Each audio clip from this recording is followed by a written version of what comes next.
Basahin natin mga lods. Former Senator Leila De Lima is urging the Marcos administration to rethink its decision not to cooperate with the ICC on its probe on the Duterte admin's war on drugs campaign. It's all about justice. Kailan pa maghihintay ang mga pamilya ng biktima ng drug war killings? Ay, no, si drug queen. 'Di ba? Talagang gusto talagang ipagtanggol ni drug queen ang mga adik.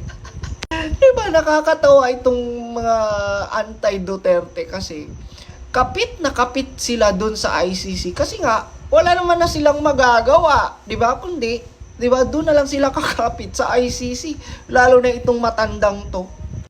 'Di ba? Desperado na, 'di ba? Kahit taga ibang bansa gustong kapitan eh. Sa bagay, 'di ba? Sa bagay, kapit na kapit naman talaga yung saba mo.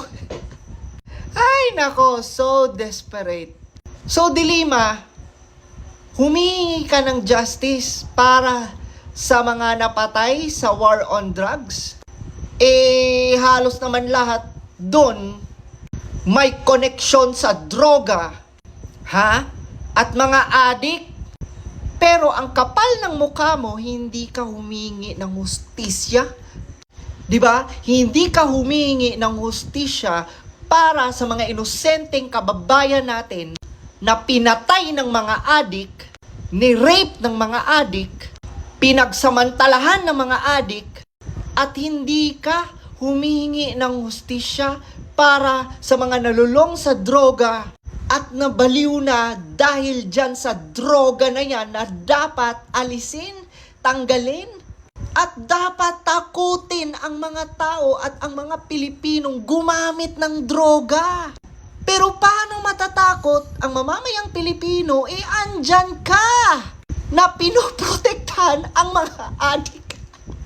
Na andyan ka, human rights, kuno. Pero ang totoo, mga sarili nyo lang ang iniisip nyo. Ang mga sarili nyo lang ang concern kayo.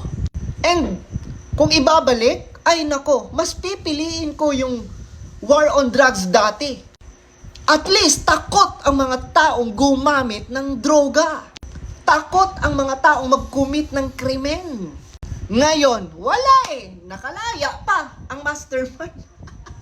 Ay, Pilipinas, di ba? Ganito na lang ba tayo? Higantihan. Kaya dapat hindi ito pinalabas ng kulungan eh. Kasi wala naman itong ibang gagawin. Puro ganti na lang. Gaganti na lang siya. At isa pa.